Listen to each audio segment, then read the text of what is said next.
I'm Kate Grady Benson. I'm the Executive Director of the Land Trust. Tonight, we are honored to have this amazing panel to talk about really what we do, which is land conservation. As some of you may know, we take care of 67 different properties in the town of Farmington. Most of those properties have been given to us as gifts. They were donated. We have one very small one that we did a tiny Kickstarter for that we purchased at the top of Diamond Glen. But otherwise, they're all donated from people who are interested in conservation and keeping open space forever. So we protect this land in perpetuity. And not only do we do that, but we do education. We have monthly programs. We also have 5 hiking trails throughout town. Just go on our website. We have those listed there. And we're in the middle of a big capital campaign. We're restoring a circa 1800 farmhouse here in Unionville over on Copper Mine Road. It's going to become an environmental learning center, also our headquarters. So we're really excited about that. The hope is that it's going to be finished by the end of August. And we'll have a big grand opening the weekend of September 15th to 17th. So save the date. I know in the crowd we have several Land Trust board members, and if you wouldn't mind, maybe just stand up really quickly. They're amazing people, all volunteer board. Thank you so much. Okay, we've got one up here too. And we also have our amazing assistant development person at the back table, Megan Najux. The two of us are part-time employees for the Land Trust, but the rest of the work is done by volunteers, not only our board, but people in the community. So we thank any of you who are here that are volunteers or supporters in any way, shape, or form. Thanks for being here.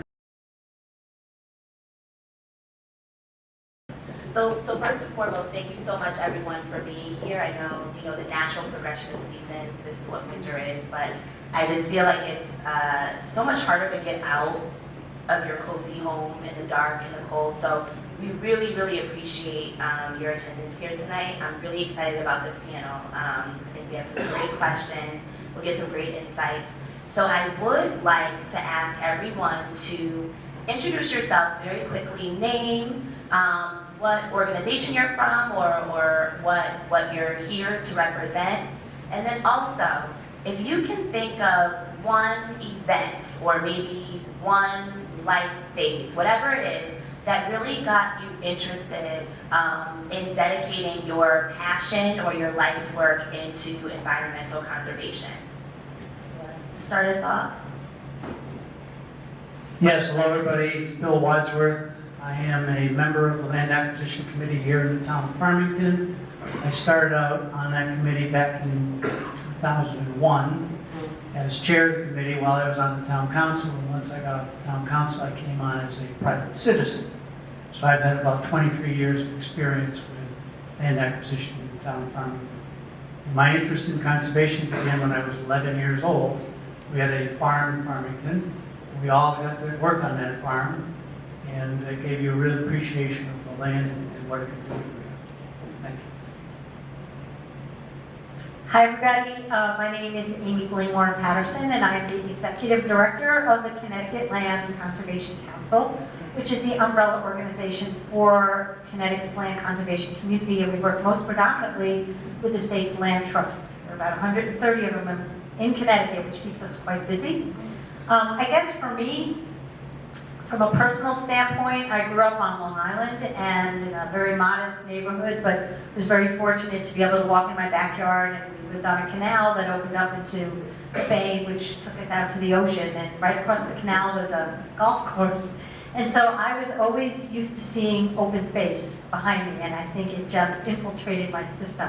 It just became who I was, and the passion that I feel now is very much rooted in those experiences as a child, just being free to play in that backyard and see nothing but water and land and birds and other wildlife. And professionally, I think that passion took me to a career in environmental law. When I was in college, I had an internship at the Environmental Law Institute and then decided to go to law school to be an environmental lawyer, and have been involved with environmental matters ever since.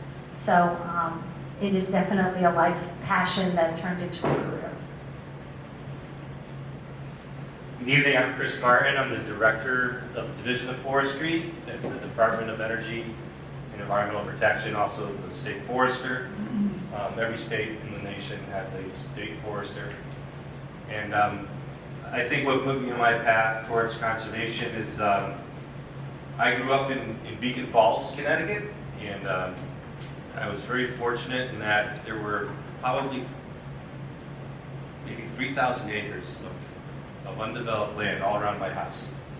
And I was always in the woods, always exploring. I also give credit to my scoutmaster, Troop 104, and who took us camping year-round, every month of the year. We were out camping, doing something outdoors, and really set my foundation and interest in conservation issues. I'm Paul Hapeman, and I am a professor in the biology department at Central Connecticut State University. I've been there about 10 years, and I think my background goes back to, again, when I was a child, and I grew up in Western Mass in the Berkshires, and I just loved nature from probably day one, but probably my interest is really in small carnivore conservation. And probably the first time I was on a project after my undergrad, I got to track a fisher in the wild up in California, and it was just completely amazing to me, and so I fell for them, and so that's kind of what I work on at this point. So I work with small carnivores and with state agencies in Connecticut, Massachusetts, Vermont, and Florida.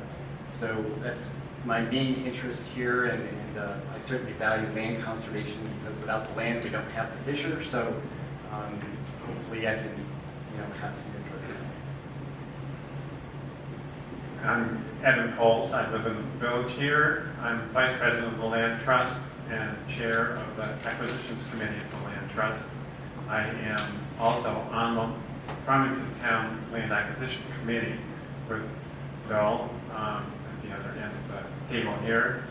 I grew up in Vermont on the shores of Lake Champlain, and I went to school in Burlington, and every morning we drive in to the big city of Burlington, past farm fields that went all the way up into the city. And over the years, it got developed more and more, and it was all developed by these out-of-staters that would come in. We needed them, and we aided the developers from out of state. And my father got very involved in, actually was fighting International Paper, which had a plant way down on the New York State side of Lake Champlain, getting them to clean up the pollution that they put into the lake. And so I learned what activism was at that time. That's really the beginning of my interest in conservation.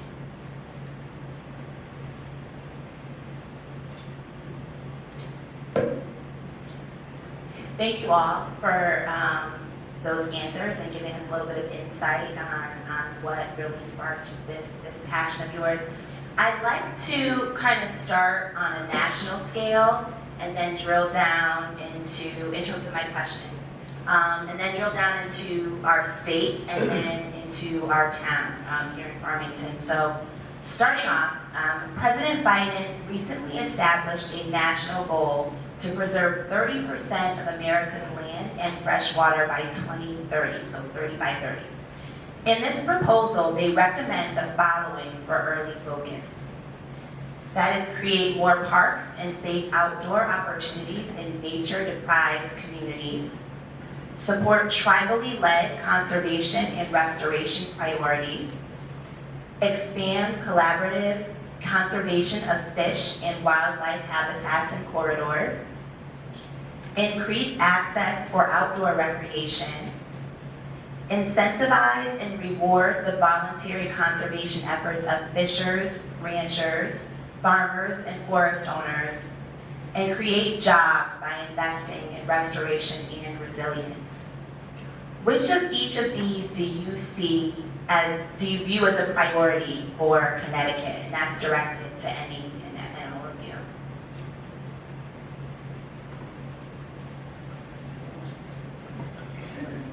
start this off. Yeah, 30% goal for the federal is certainly a worthy goal and something that I think should be achievable given the amount of wide open spaces that we have. Years ago, not too many years ago, but Connecticut also had a goal of 30% of open space. So they're on board with the same kind of percentages. Farmington right now, at least as of 2016 Plan of Conservation Development, 5,900 plus acres in open space is 32%. So we've already done our job of getting to 30%. So the question was, which do you feel is a priority, right? And I think they're all priorities, and I was really happy to see all of them embodied in the President's plan, which is modeled, and it's part of a global initiative to conserve 30% of the Earth's land and ocean waters by 2030. And there's actually a Half Earth project, which actually raises that percentage to 50 by 50. And that is, for land trusts, whether it's that amount, less or more, it's all about the reasons why we're doing it. And the interrelationship between the health of the planet and saving the land and water, whether it be for wildlife or humans, is, it's undoubtable now. I mean, the scientific studies support it. So we believe that all of those are a priority, and when we start to talk in a minute about state percentages and the land trust work, we can put that in some perspective. But as far as a national and global initiative, we think all of those are critically important, really, to save the planet. Yeah, I'd agree with Amy. I think they're all have a real critical feature in achieving the 30% goal of the president. There's two that kind of stand out to me, though, as maybe for me personally, having more interest and possibly the ability to make a difference. And well, first off, I'll say that 30% land conserved. I don't think the president is saying, well, then we'll build 70% of the remainder. That would be terrifying. Same with Connecticut. We have a green plan goal of 23% conserved between state and municipal. That doesn't mean that we want the remainder, the 23, what is it going to be, 70, 21? Yeah, 31%. We don't want the remainder being developed. So there's this private land ownership item that we have here in Connecticut that really dominates our landscape. It's 70% of our woodlands in Connecticut are privately owned. So incentivizing those owners to keep their forest as forest, I think is really, really important to help achieve the overall goal for what we're looking at now is a no net loss of forest. Along with that, and I look around this room, and you'll notice we all look very similar. And we are trying very, very hard to diversify our workforce in the natural resource field. And so getting to the jobs and investing in our younger generations, we really need to have a concerted, focused effort on our underrepresented people in Connecticut and get them excited about natural resources, because that can only strengthen our overall goals. So when I looked at this, I found that there were two that kind of stuck out to me, maybe more than the others. Not that they're not all important, but one was collaboration, and I think that idea of collaboration came up a lot in the way that I was answering a lot of these questions, and it's more to me important now. I think when I think about all the environmental problems that we have, it's everybody who's contributing to those environmental problems, but there's only a subset of people that are actually trying to fix them. So I feel like with so many resources that are limited manpower, limited money to do it, it's more important that you have people building partnerships to make these things happen. Probably the second one was coming up with protected areas in sort of nature-deprived areas. And so normally, my thinking would be protect the wild stuff and, why do we want to build a park when we can sort of have this, wilderness area or something like that? But I realize that if we're going to solve environmental problems, there are a lot of people that are just not in touch with nature and need to be in touch with nature if they're going to be on board with being part of the solution. So I think there is some value in investing in those, areas that maybe need more parks and places where people can just get to know nature at even a very basic level. So, that's it. Yeah, I just want to add that Farmington is at 32%, or back a couple of years ago. I think that needs to be updated a little higher, but some communities are going to have trouble reaching 30%. But our job is not done. And Bill and I are working on the Land Acquisition Committee, and the Farmington Land Trust is working to continue our dedication to preservation of open space even more to help offset those communities that are going to have trouble reaching that. So we're not in any case sitting back and relaxing. We're working hard on this.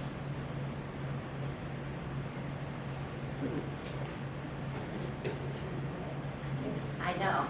Maybe I'll just So thank you so much, Bill and Evan, for being very specific and giving us a sense of pride. We're at 32% already, but wondering. So if you were to think about the state compared to other states in the magnitude of its conservation goals, and then how would you rate the state and its success at achieving its conservation goals? So if we're only comparing ourselves to Connecticut, how are we doing here specifically in our town?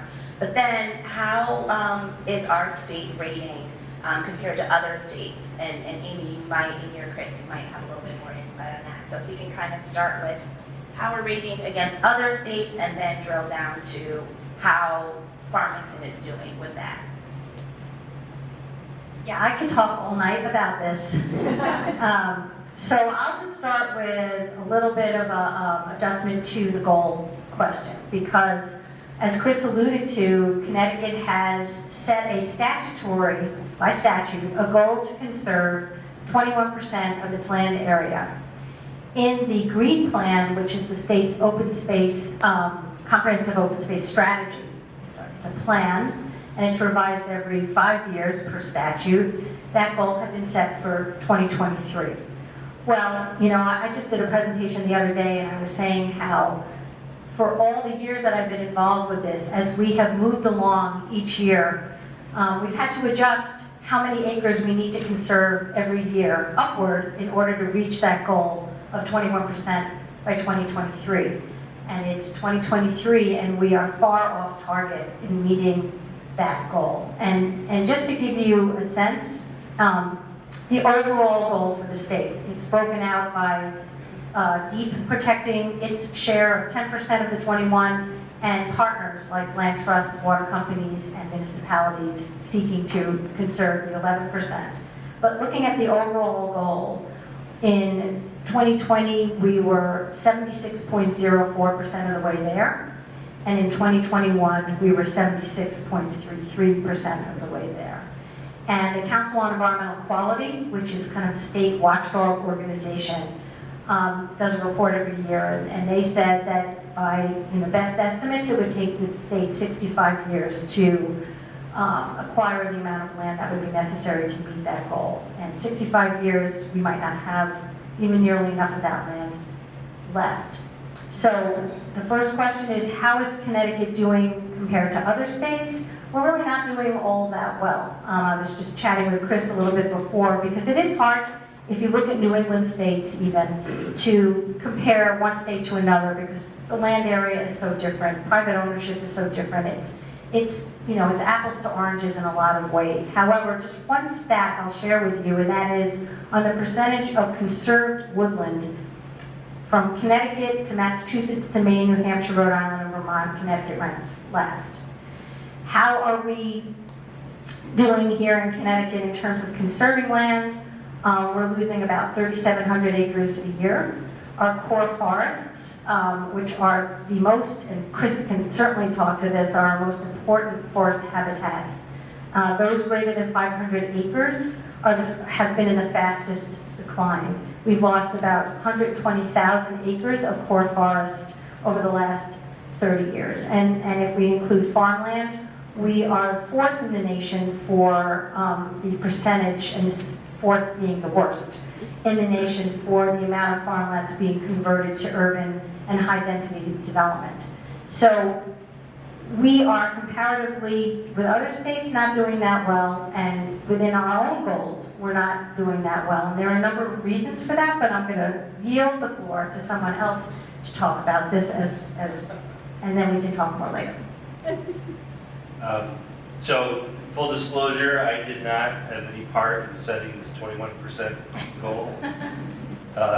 Me personally, I think it's way too low, and kind of cheated, because when they set the goal, they didn't say we want to do 21% more than what we've already have. We're going to take everything we've already have and throw it into that 21%. So we're going to start out of the gate like really far down the road. So yeah, so we're at the deeps part of that is about 82% there. The partnership goal is about 71%.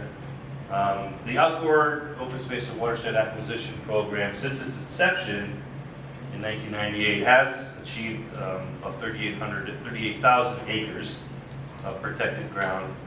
And we also have the Forest Legacy Program, which is run by the program, Working Forest Easement Program from the Forest Service, USDA Forest Service. And Connecticut has conserved about 9,600 acres with about a $24 million value since its inception.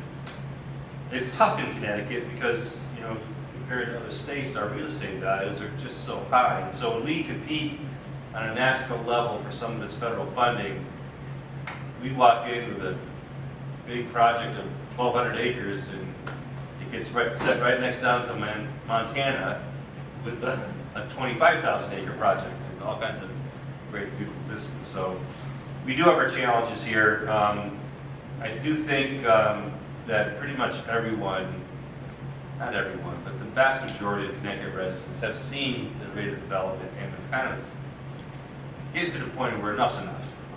Let's redevelop areas that need help. Let's stop cutting down trees to convert them to buildings. And most recently, what the legislature responded quite strongly to this, I call it trading green land use for green energy.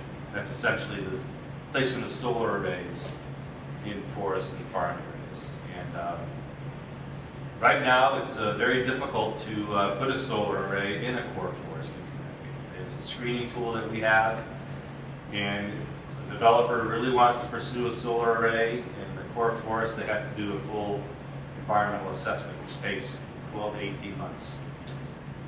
At the same point, they have to honor a purchase power agreement with the utility that basically, by the time we do that, all that work at site development, we've expired the purchase power agreement. So there is some really strong incentives to keep solar arrays out of our largest forest tracts. So that's the good news.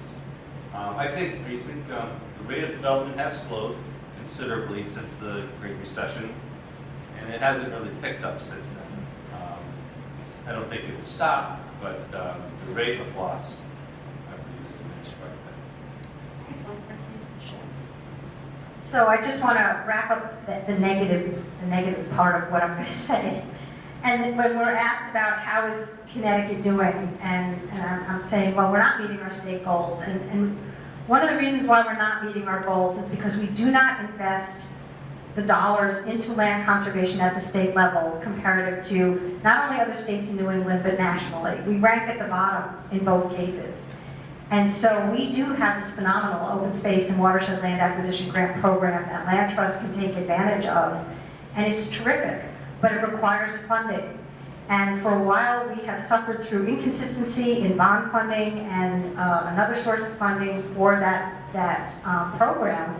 And that makes it very difficult. As you all know, it takes years sometimes to put a land deal together. And as a landowner, it takes time to come to the decisions that you want to make in working with a land trust or your town on conserving your land. And you need patience, and you need persistence for land conservation. And so if the major funding source for those types of transactions is unreliable, inconsistent, and the amount is lower than what its maximum could be, it's going to be a deterrent in that way. The other concern, and it's not just about putting money in, but it's also about the state being able to administer those funds. And DEEP is severely understaffed.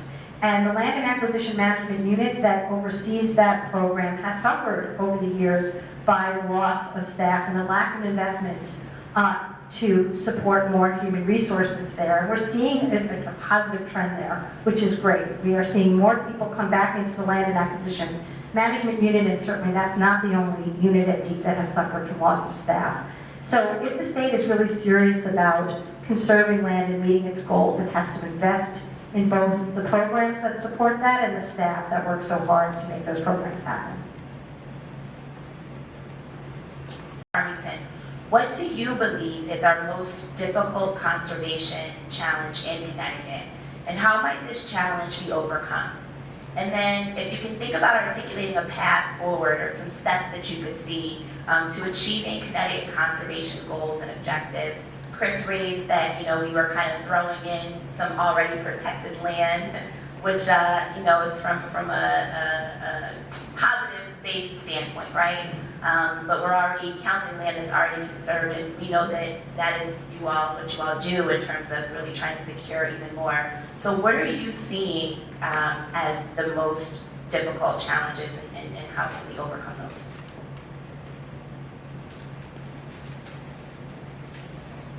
Well, I know here in Farmington, we've been working at this for 22, 23 years. And quite frankly, it is about the money, because the town of Farmington goes out there and we compete against developers. So when you're going head-to-head with a developer to purchase a piece of property, you've got to have a strong message to send, so they would go with you rather than developers. We have been fairly successful over the years. Since it started back in 2001, we purchased 57 different properties at a cost of $24.5 million. And that money comes from referendum questions from the town of Farmington to its residents. We've had pluralities of 60 to 70% on those votes. So people are really interested in preserving open space in Farmington. We've done, I think, a good job of making that happen. The thing that we need is willing sellers. We also need more money, but certainly we need willing sellers. That's been one of our hurdles that we had to overcome to get to the point where we are.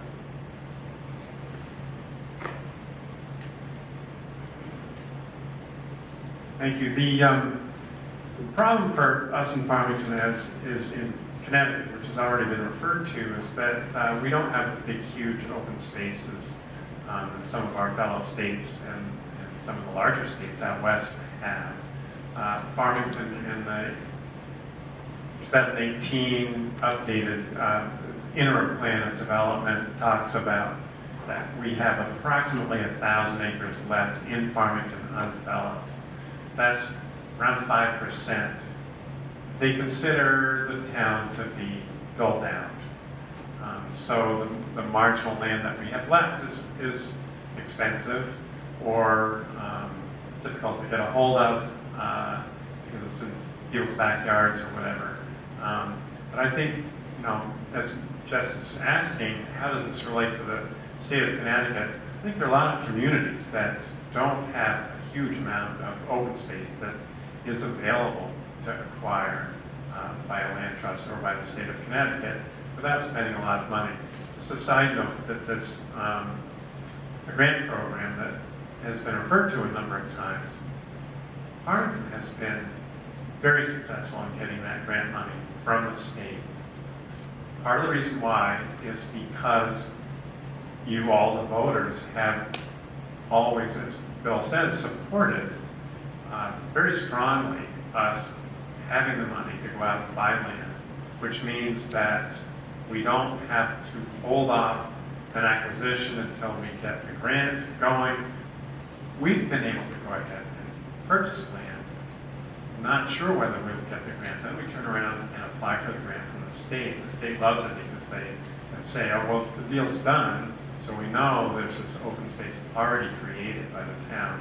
and they've been very generous at funding our acquisitions by maybe 50 or 60% of what we paid for open space. So we've taken full advantage of what Chris is talking about, which has been great, and thankful to the voters of Farmington that have supported this effort of ours.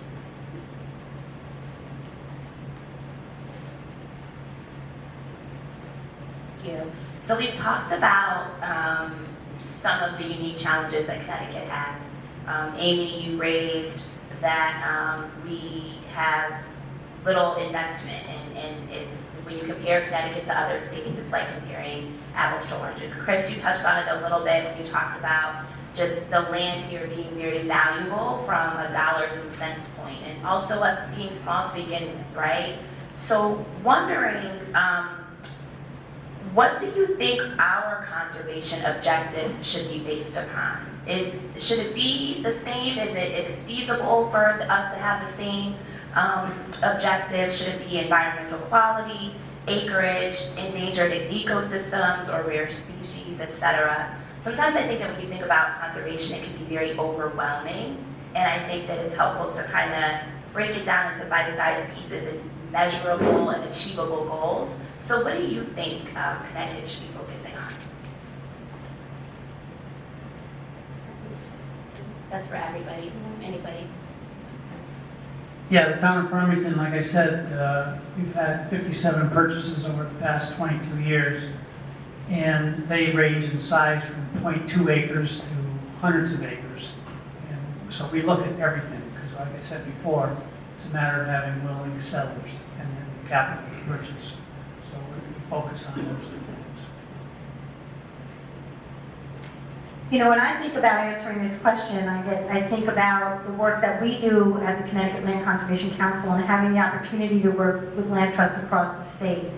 And that really gives us that statewide, obviously, perspective of looking down and seeing the differences in one community compared to another. And that also takes me back to those priorities that were outlined in the 30 by 30. And one of the reasons why I said all of them is because each community is very different. And so you might have, as Chris alluded to, an urban community where a particular very small spot of green space is critically important for not only the residents, mental health, recreation, etc., but also physical health as well.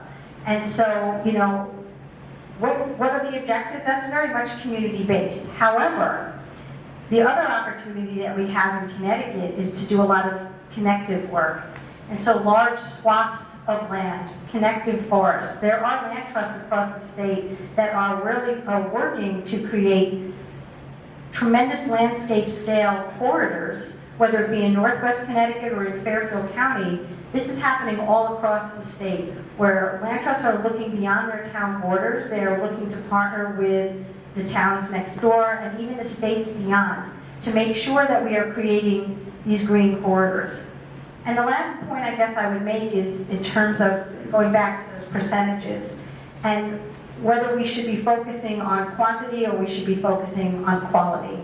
And that, of course, depends upon where we are in the state. But overall, we need to be looking at land that is most valuable for its conservation values. We are suffering from a biodiversity crisis globally, and we're feeling that in Connecticut with the extinction of a number of species.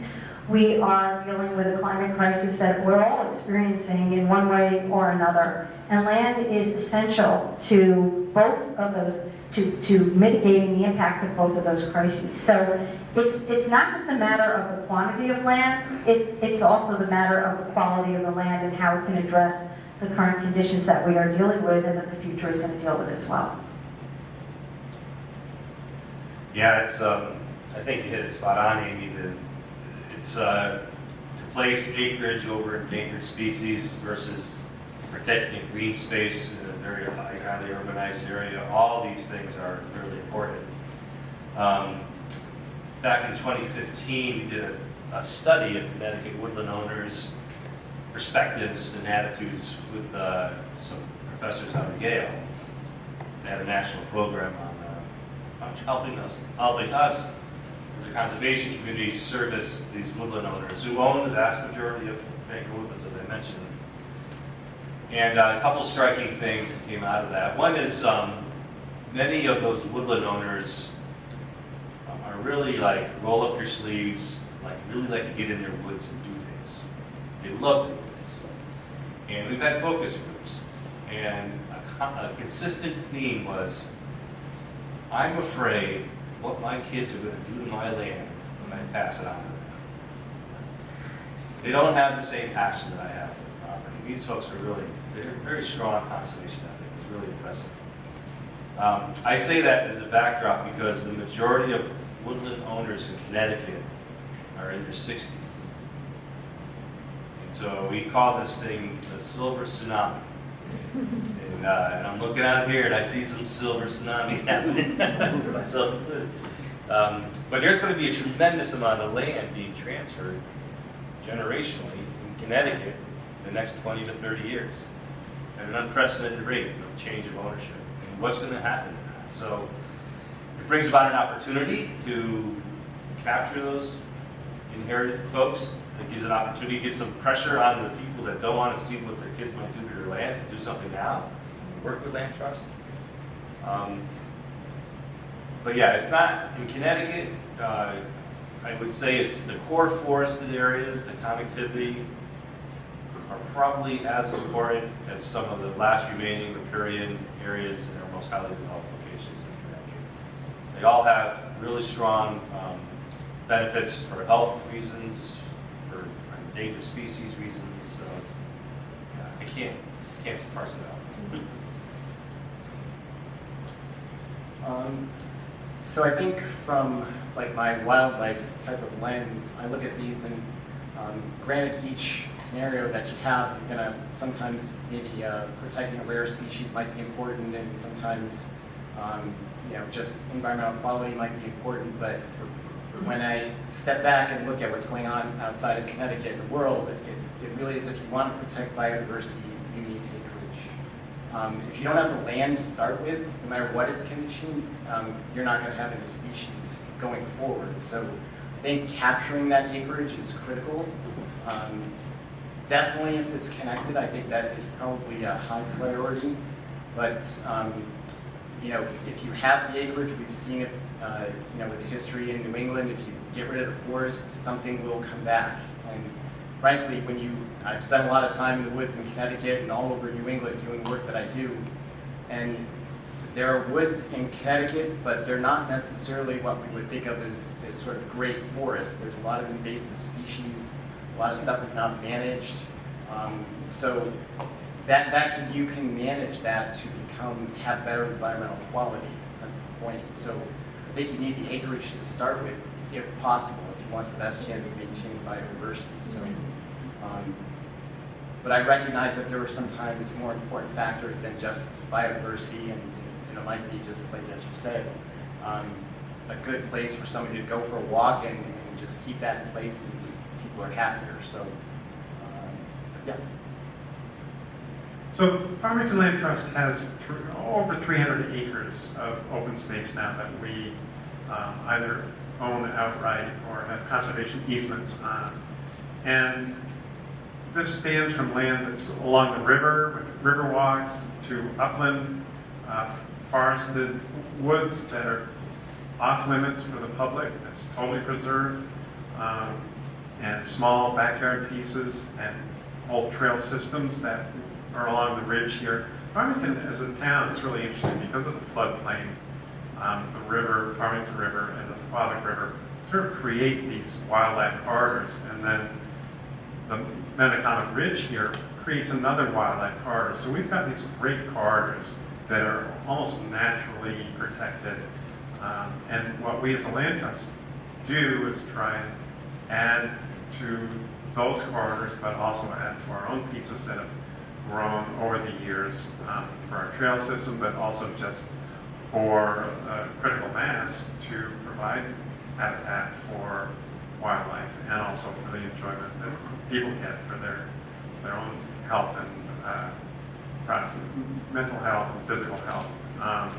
So we work on a lot of different levels, but as Paul said, biodiversity has actually been underplayed in this whole climate change issue. It's a huge issue, and preserving lots of different kinds of ecosystems is really important for the state of Connecticut to bring it back to the state level. Thank you.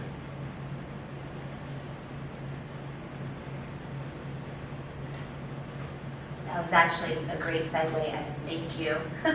I wanted to start with Paul on this question because I really do want to dive a little bit deeper in the biodiversity issue. And it's two parts, and anyone else can answer after this, but I'd really like to hear from you, Paul.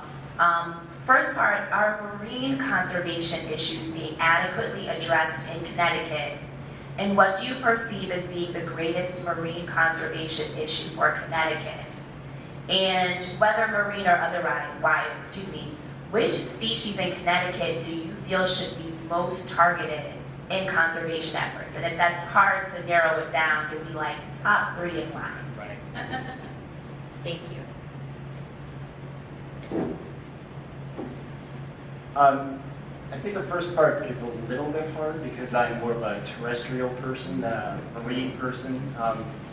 So by just having done a little bit of work along the coast, I would think that having areas that are accessible and protected along the coast from development will probably be high on the list. Finding marine conservation areas. I think there's something called a blue plan that might be in place that I just briefly read about. So I know there's work going on, but other than that, I can't really tell you specifically kind of what would be the biggest problem with Long Island Sound. But in terms of the species that I would choose to protect them, I think it is true that picking out one species is probably not how you want to approach managing wildlife. I think the state, they develop, they have to develop these wildlife action plans and strategic plans going forward, and they evaluate, all the species that they're in charge of, and they have little, categories. Sometimes there's state listings and federal listings, and so the state has, species that are listed as greatest conservation need, and so I think there's about 28 that were listed the last time I looked, from most important to very important to important. And so I think it makes sense to start with those species in terms of, and they're diverse. Some of them are bats, and some of those are small rodents, and I think there's even the mink might have made it, which is, near and dear to my heart. So yeah, I think that's at least a reasonable approach to start targeting species. But I think everybody should realize, because I guess I never really thought about it this way, is the wildlife department with DEEP is responsible for all species that the state has, from fish to mammals to birds, etc. And that is a large number. And there's just so few people to try to figure out anything about those species, so they have a really monumental task to try to make sense out of any of it. So I think with the information that they have about those 28 species, I think that's probably the best starting point, I guess. But not ignoring that there are all these other species that may not be getting attention. So. I'd love if anybody else wanted to answer, or Amy and Chris, if you could give us more details on the blue plan, if not. Yeah, I can give a little bit more detail on this topic, and this is outside my wheelhouse. But I did, and by the way, the questions that you brought to the table this evening were really excellent. I cannot. Well take thought out. credit. Well, That is our board. And this is, I am the messenger. So I reached out for our Marine Division, the director of the Marine Division, and the blue plan is really the it's the blueprint, fun, on what we need to do to protect Long Island Sound. And there's a lot of federal money that comes in to the state because we have the strategic plan, we have a vision, and we know what we need to get done, and we just got to do it, including separation of stormwater and wastewater treatment plants. It's a huge issue for water pollution. Tremendous improvements there. But with climate change and the warming of the sound, there's winners and losers. And we see changes in the species composition, the fish species composition of Long Island Sound. Lobster is basically gone. Very few lobsters left. Black sea bass, growing in numbers all the time. It's a mid-Atlantic fish that's coming into Long Island Sound. We're seeing whales in Long Island that we hadn't seen in a while, so there's good news. The oxygen levels are increasing, especially in the western part of the sound. So I think we're in a good trajectory as far as water quality goes. But we do have like winter flounder and a few other species that are declining, not because of warming waters, but because we just don't know. And to your point, more research needs to be done. State of Connecticut is very active in the Atlantic States Marine Fisheries Commission, which is a body of scientists that set commercial fishing limits and help regulate the recreational fishing community. So there is quite a bit of thought going in behind the health of Long Island Sound and the biology there at biodiversity. But it's very dynamic and it's changing all the time because of the warmer waters. So I just add a few things. One, and we're kind of jumping around a little bit, but just in response to what I heard. So number one, to your point about the wildlife division, like I was saying before about the Land and Acquisition Management Unit, which falls under the executive branch of DEEP, not under one of the bureaus like Natural Resources, but in any event, it's understaffed. It's understaffed, and we can't expect DEEP to be able to do everything that it has been charged to do, including manage and make sure that our wildlife is being protected when we don't have enough staff. And there are a lot of statistics about the low staffing levels at DEEP due to retirement and underfunding. But it is just something that needs to be addressed. And every year, CLCC, along with many of our state advocacy partners, go to bat for DEEP in terms of its budget and request whether it's an on-budget year like we're in now or if it's an off-budget adjustment year, that DEEP needs more resources, and then they would be better able to do its job and everything that they are responsible for. And when I hear questions about wildlife and which one do you think is more important, I go back to what you said as well, and that is, there's this interrelationship between our species. And when I used to practice law, I did a lot of work before wetlands commissions, and I remember one hearing in particular where one of the wetlands commissioners asked very sincerely, why do we really care about these salamanders? And he wasn't being, he was really trying to understand, and the herpetologist that was testifying there on behalf of one of the parties just really laid out the case for the interrelationship of all of our species. And that goes from the very smallest, almost microscopic species right up to our largest mammals. And how when you pull the rug out from one of them, it's going to have an impact on the others and ultimately to us. And I think, certainly that's what we are seeing now with the world being off kilter the way it is with the pandemic and all. There's a lot of studies talking about, the interrelationship of all of our species, and this always goes back to that biodiversity crisis. So I think, in Connecticut, we have to invest in the people and the agency that is there to help protect us. I will say, because I will readily admit that I am a baby, an up-and-comer when it comes to conservation. So, Amy, I really related to what you said when you talk about our smallest species and pulling the rug out from under them. Really and truly what got me interested and scared, for lack of a better word, was when Save the Bees came out. When you think about bees, I think about stings, I think about get away from me, think about pests, but really realizing how much our lives are impacted by them was really what kind of turned the light bulb on for me. And so I think really educating people, the whole food chain, for lack of better, it's not just based on what our food is, but it's so important, because I would not think about salamanders being, super important, but I think that education is really, really key, so thank you. I do want to ask, Hold on one second, so we talked about climate change and how it's affecting our waterways. How are climate change issues being addressed by Connecticut conservation plans? You guys can give us a little bit of insight on it. So, can answer this in a number of different ways as well, but just starting at the state level, and maybe Chris, you want to elaborate on this, but pursuant to executive order by the Governor's Council on Climate Change was created, and really in 2019 into 2020, it was really ramped up.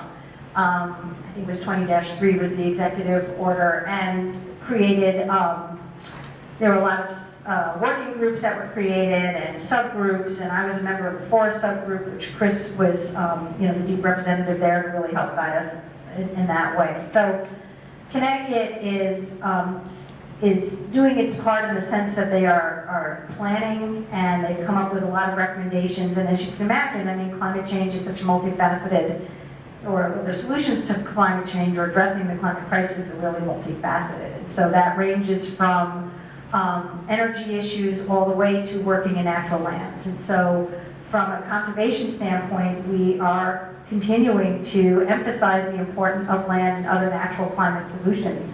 And land conservation is really at the root of that, whether it's protecting the land, the trees that absorb, sequester, and then store that carbon, to the wetlands that do the same, to healthy soils in forests and also on ag lands, and so on and so forth. So, what we're doing as an organization, along with other partners, is really emphasizing the role that land conservation, the critical role that land conservation plays in helping to mitigate the impacts of climate change and also make us more resilient to those impacts as well. And land trusts, of course, they're doing their part by doing what they do, but they're also looking more critically at the types of lands that they're looking to conserve. And there's a lot of mapping that is going on around the state with layers that show helping to prioritize land based upon climate resiliency and other features that really go to the heart of this issue. And I'll stop there for now. Yeah, there's been several well-documented reports with significant stakeholder input and professional input. We have each state in the nation has a forest action plan, and Connecticut revised its state forest action plan in 2020. That was shortly followed by the Governor's Council on Climate Change, the various subgroups, the forest subgroup which we participated in. And then more recently, Connecticut Forest Park Association came up with a report on policy on keeping forests resilient in Connecticut. It's the perfect report, they call it. I didn't give the acronym. Each one of those documents I just mentioned, the most common outstanding theme is this concept of no net loss of forest in order to take full advantage of the natural working land's ability to mitigate or at least somehow subdue the impacts of climate change. We're seeing tremendous changes in our forests from a couple of things: the globalized economy, but then also spring droughts that allow what we now call spongy moth, formerly known as gypsy moth, to just explode in population.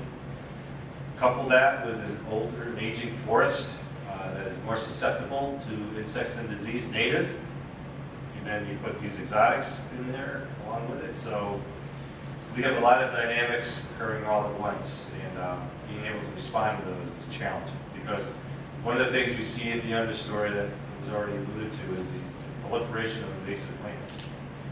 And when you put more sunlight on the ground and you couple that with a very high deer population, what you're going to get is barberry, Japanese silkgrass, and all kinds of things that are not part of our ecosystem. We are invested heavily, deep is, and the focus most recently, and it's actually part of President Biden's high priority, is tree canopy cover in heat-stressed communities.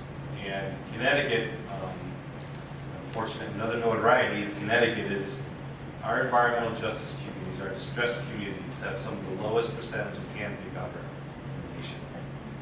And we're working hard to turn that around. The Commissioner dedicated $1 million from the Regional Greenhouse Gas Initiative proceeds to rebuild our urban forestry climate equity grants program. And we're working with large organizations, Urban Resource Institute in New Haven, Knox Foundation in Hartford, Farmington Plus Bridgeport, Connecticut Urban Forestry Council, as well as capacity building on other towns and NGOs that are just starting to get into creating green space and improving and maintaining canopy cover in municipalities, especially those that are economically stressed. That's where we see the biggest impact to human health. Folks, they just can't afford to run their air conditioners all summer long. They're baked. They really get baked. So there's a very strong effort there currently regarding climate. I do want to, if we can start to wrap it up. I'm sorry, Evan, but I will come to you first then. If we can do, so if you could give one piece of advice that you have for, we'll do Farmington residents, specifically for you and Bill, and then for Connecticut residents, how can they contribute to land conservation efforts? You can do that after you answer how you want to answer the question. Okay, I was going to put a little plug in for the work that we're doing at the Wilcox Bushley House, our contribution to climate change efforts. We're doing this construction, this renovation of an old historic farmhouse as green as we possibly can, starting with heat pumps and the insulation we're using and the solar panels. And we're really, you all are going to be very proud of this headquarters for the Land Trust and education program that we're going to be running there. It's going to be really have a very low carbon footprint when we're done. So this is work we're doing. Now to get to Jess's question. One piece of advice that you would have for Farmington residents on how they can contribute to land conservation efforts. So there's one thing you could do, top of the list. Contribute to the Farmington Land Trust. There you go. And we'll go to Bill for Farmington, and then we'll have Amy, Chris, and Paul weigh in. As I said, we purchased 57 properties already, but we have another list. And it's a list of people that we put on to see if they're interested in selling to the town of Farmington. And there are 77 properties on that list. So doing the math with what the first 57 properties cost us, you can say there's considerable investment going after the other 77.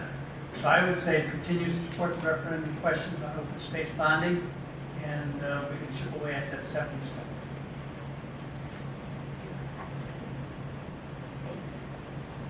So my first answer to the question was, join the land trust, get involved with your local land trust. But being at the state level, I would say probably the most important thing that you could do is to start advocating, and that means when, you can follow an organization like ours, the Connecticut Land Conservation Council, but there are a number of other state organizations, statewide organizations that are conservation organizations that also are very involved at the Capitol. I'm a registered lobbyist. We have a contract lobbyist that assists us. We put out, the legislative session started on January 4th. It's a long session. I alluded to this being a biennial budget year. We need to make sure that the funding is in place for land conservation. We need to make sure that bills that are good for the environment and good for land conservation are passed, and those that are not are defeated. And so one thing that you could do is to make sure that you sign up for action alerts, and when there's a request, that you get in touch with your legislator, because they want to hear from you more than they want to hear from statewide advocates. You're the ones that really drive the policy at the state level, is to get in touch with your legislators and ask them to take action on whatever it is that is of interest to you. So my advice to you is get involved at the state level. Yeah, so Amy, you took the show on that one. I will say that, so I started with the state in 2008, and up until 2022, the state of Connecticut was basically in budget crisis, nonstop budget crisis, year after year. And we have come out of that hole. The state budget is in better shape than it's been in 20 years plus maybe. Refunded, the rainy day fund is robust. You're paying down the pension deficit from years and years of inadequate funding for that. The bottom line is it's a good time to get on your local representatives' backs and just highlight the importance of land conservation, because there is some money that might be able to be allocated for this purpose, more so than there's been in years. And there's a lot of federal money too coming into Connecticut between the bipartisan infrastructure law, the Inflation Reduction Act, and there's some increases in some general appropriations in Congress. So it's a good. We've definitely turned the corner financially. Now it's just a matter of making sure those priorities get placed in the land conservation. Paul, do you want to bring us home? Yeah, I think the only thing that maybe didn't get said was think about your own backyards and how you can enhance those to make them better quality than what they are. Because I definitely drive around Connecticut and I see everybody's manicured and there's like maybe a tree on somebody's lawn, and I think you could probably make that much more usable to at least some subset of species. So that, in addition to everything else that people said, I think would help.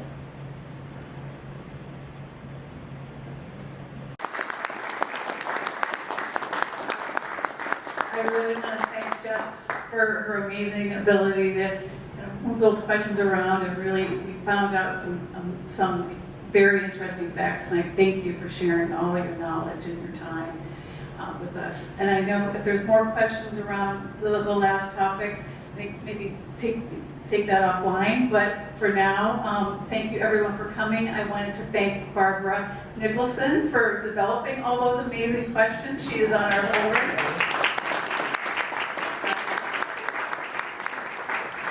I also wanted to point out our president of our board, Francie Brown Holmes, in the back. She's the fine leader of the chef. Thank you everyone for coming tonight. And if there's any further questions, don't hesitate to call our office, go on our website, come to our programs. There's a lot more coming up. We have something every month, and we're really excited to have you here tonight, and have a safe trip home.